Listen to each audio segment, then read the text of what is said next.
Welcome to the fourth and final review of the evening. Third review, depending on how you're counting things. At any rate, up this time is Uchikano, Living with My Lovers. Tachibana Kensuke, or Kensake, a young man in his first year as a full-fledged member of society. While the company he works at is a small one, it's the job he always wanted to do, and his life is pretty satisfactory.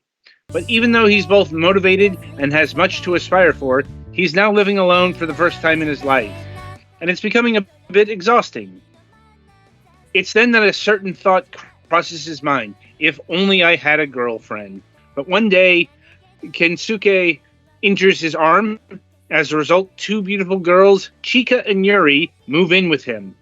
Despite their gaudy appearances, the two of them are a pair of kind, devoted girls. They decide to help Kensuke, who is now terribly inconvenienced with his everyday life. But the two of them have a dream. And when they share that secret with him, Kensuke finds himself drawn to the girls. And Chika and Yuri, too, find themselves drawn to him. Right, so this is a visual novel that we have talked about, I think, a couple of times with John, our good friend from Manga Gamer. And we may have even talked about like some of the earlier games in the series. Yeah, which is overall called Uchikoi, if I'm remembering correctly. I think so, Yeah. yeah. But the premise is in the title there. Living with my lovers is exactly what you're doing here as the central conceit. Now, in assessing the type of visual novel, this is I'm not sure if it has an official term or anything like that, but this is a visual novel, as in, there is a story, it plays out, you read it, that's it. As far as I can tell, you don't make choices, you don't try to woo the girls. It's not a date. It doesn't have dating sim elements to it. Nor does it have like branching paths. This is a thing that could be done in actual book form, for lack of a better term, in terms of its narrative.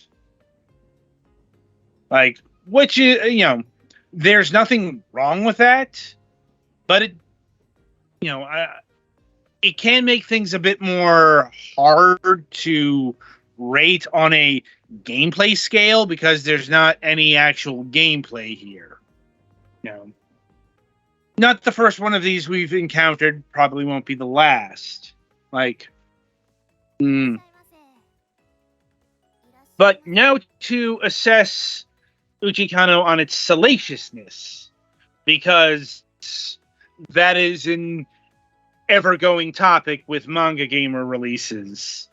Not all of them, but a good chunk of them are adult-themed, and this is one of them. But clearly not too adult-themed to not be on Steam. Yeah, you can buy this on Steam. So, that means everyone here is officially of age.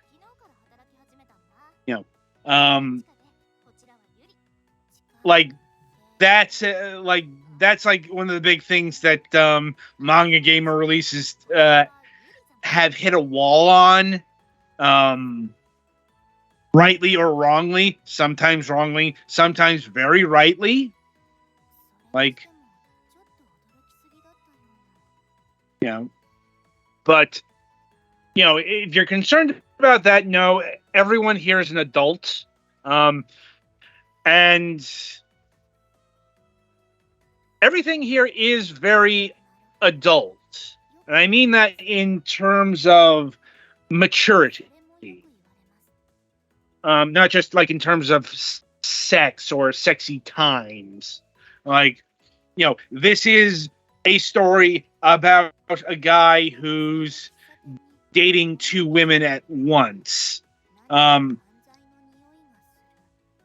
wouldn't use the term polycule necessarily to describe what's going on here. Like, I'm not exactly sure how those rules work. I'm like, mainly because Varias isn't on any of our programming anymore. Like, I mean, she would know since she's in one. But like the focus of narrative is like both girls' relationship to you, or to Ken versus the three of them. Like the two girls are very close, almost sisterly, but that's because they grew up together. But they're not really like lovers before you came into the picture. It's more they're both attracted to you and decided, they are a package deal, which is an interesting bit of nuance, if I'm being honest, that you really don't, credit, I suppose, for, noting that or having that as a difference. Like, I'm really not sure what to make of that. Like, I guess it's like if you're looking for a more Yuri-bound story, this isn't it. No, it's not even really like female, male to like use the sex tag. It's more about them and what they do with you. For example, the first actual sex scene, is both of them giving you multiple hand jobs. I'm like, it's like, I'm also going to note that if you're wanting to get to the more hardcore stuff, you're going to have to invest some time. Not only does it take a few hours to get to the first bit of like actual nudity and sexual encounters, because how you qualify a hand job or a blow job actually depends on the situation, as we learned in the 90s. You mean how it depends on what your definition of is? Yes. Like, is a hand job sex? Is a blow job sex? At the very least, they're sex adjacent. If you want to be pedant about it, like, I think they they are sexual activities. Anyway, what you're saying is that this is a in the shape of this love triangle. It's mostly a V rather than a full triangle. Yes. I won't say Chica. Although they get along well, so it's not like they're fighting over you. No. It's like, it's literally the opposite. Like, instead of them, like, either like shouting or having sexy times, wrestling over who gets the honor, if you will, of giving you the job at hand. They both do it at the same time. They're both jerking Ken off at literally the same time, and you'll get the graphic, and you will get the more in-depth description of said graphic, as is how it works in a lot of visual novels. Not all, like this is another visual novel. This is a visual novel that's pretty limited in its keyframes or key positions, if you will. Like there are some where there are a lot of either positioning or facial expressions. There are some that are less. This is definitely one that there are less. Anyway, getting back to what I was trying to say earlier, in terms of sexual activities, yes, there is penetration, but no, it's not up front. No pun intended. It's like it's kind of a stage of the relationship. Like, once again, like the first sexual encounter is more, is literally everyone's first time having any kind of sex. Of course, since this is a fictional story, they are, of course, good at it out the gates. Instead of, needing some practice, let's say. But once again, that's like one of the most rarefied things I can think of in terms of depicting sex. It's usually good in fiction, isn't it? Like, anyway,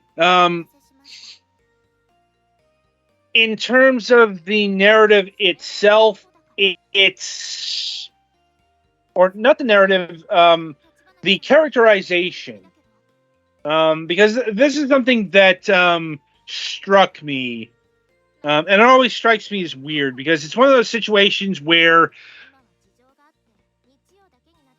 Kensuke is a character, but he's not a character. I think I've talked about this before in other visual novel reviews, but it bears repeating, because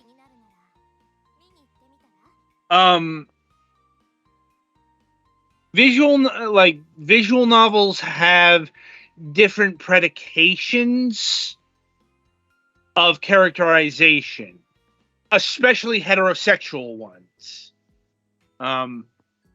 Like if there's any type of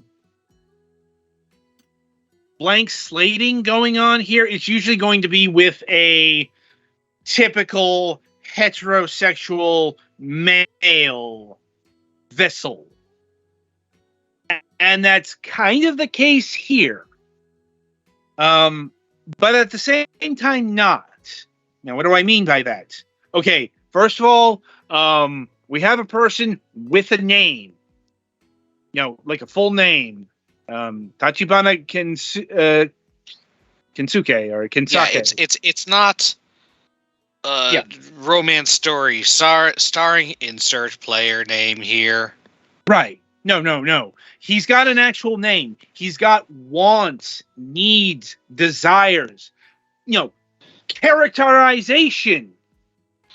You get the full narrative viewpoint from his perspective.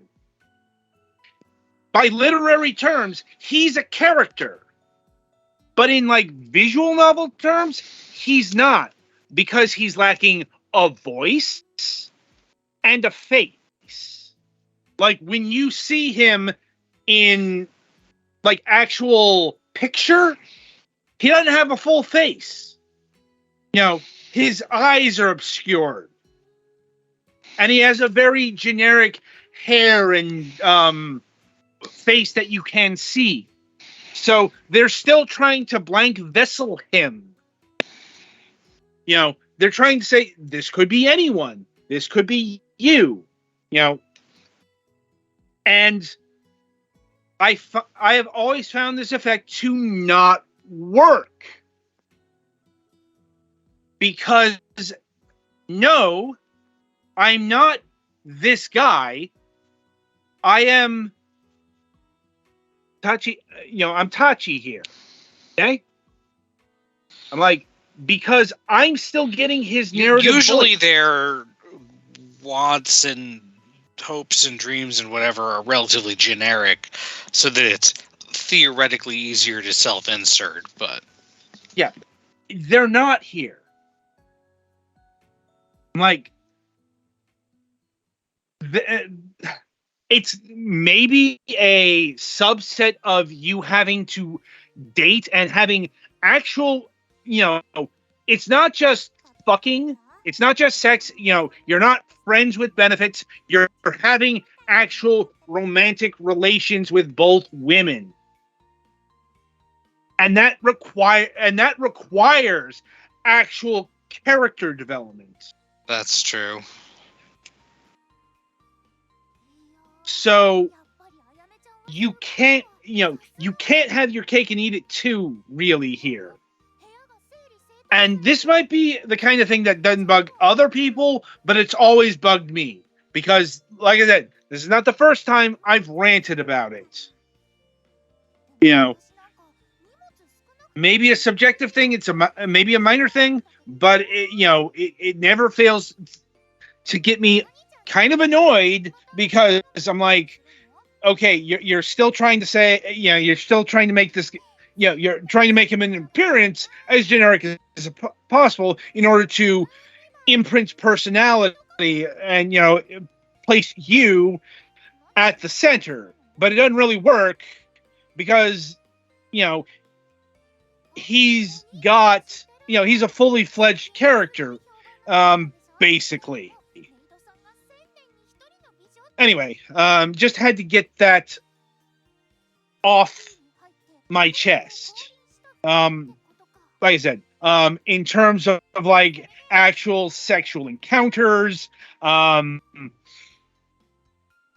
of like the multiple lovers thing, which, let's face it, I think on the Manga Gamer scale that qualifies as at best Neapolitan.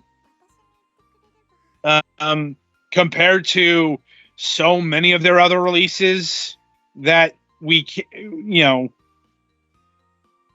can't show on stream or have to be kicked to up late with Mace for actual broadcast. Like, there's no like bondage or kinky like urination or anything of that nature here.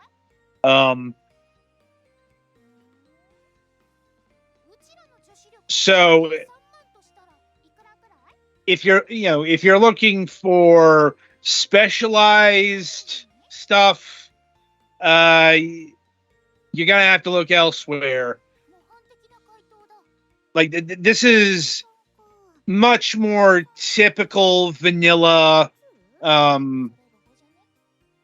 sex stuff, which we don't often say about Manga Gamer properties. Now, do we?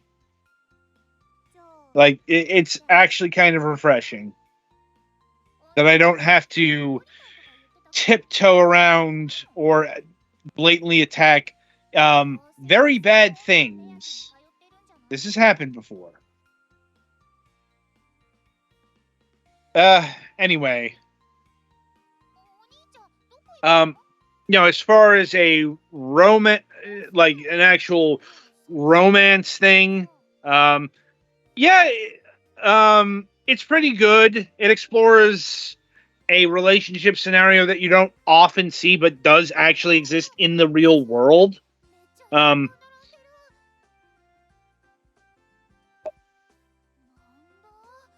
There were some parts I didn't care for, like some of the like Chica's backstory. She's like a rich girl who ran away from home, and when fucking Alfred showed up at any point, I just skip. I don't care. I don't care. I don't care.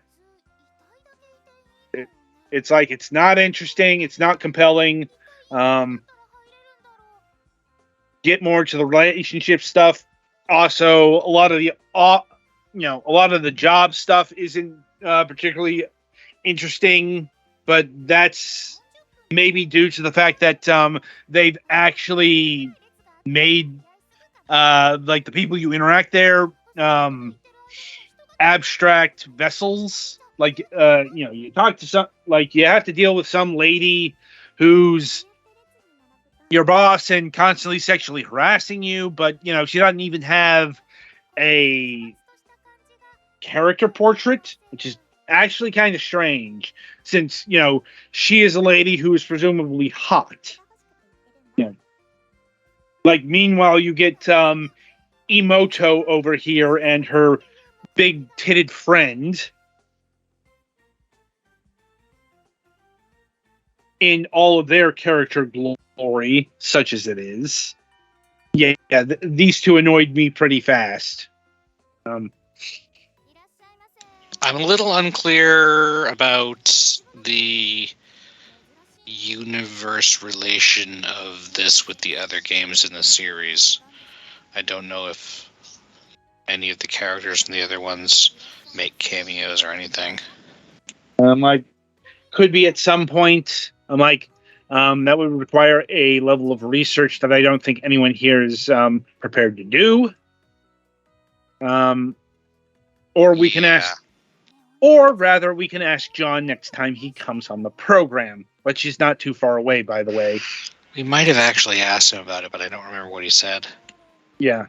I'm like, anyway, so in terms of pricing, this clocks in at $25. That's a fair price for the visual novel on display. In terms of production values, like it's got a lot of voice work. It's got full detailed portraits. But it's not. It doesn't like have full CG intros with actual, with actual music either.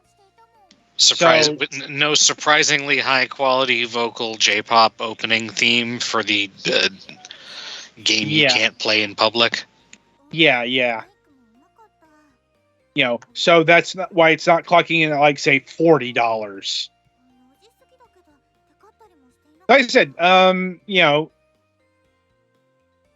this is just a neat romantic visual novel.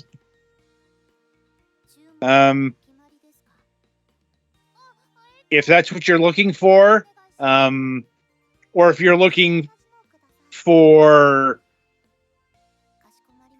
once again, very normal sex stuff, it's here. If you're looking for some of the more kinky offerings, Manga Gamer has plenty of that. Not this one. Oh, sorry, I was muted and I unmuted myself to sneeze. Sorry. No.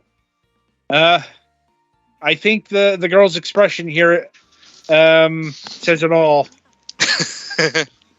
Yeah. Anyway, that'll about do it for not just this review, but this review session. So the week ahead, no MSP episode this week. MSP is off until November. So that means we can actually have a full Fragments of Silicon show without worrying about going over. Anyway, so on Wednesday, October 4th, we will be having Sarah Schaffstall of Astral Clock Tower Studios. We'll be talking about the action RPG Crystalla. On Friday, October 6th, we might be having Claudio of Kybe Software House on the program. They actually haven't confirmed. And they don't, I'll push that off to another week. They honestly might have canceled and not told us because we kind of trashed their game. I kind of really trashed their game in review not too long ago. Which one was that? Trying to remember the title offhand. Okay. I'd have to look it up. Because what we will be doing Friday night, and another reason why I'm looking at bouncing this interview, is we'll be finally having our multiplayer session on Quake 2. I'm like, because Petty Fan's eye is well enough to deal with Quake 2, I'm presuming. Guess we'll find out. I mean, you were able to play Sonic Frontiers. What? So, I'm assuming you can play Quake 2. So, okay. Anyway, so until next time, I shall wish you good gaming.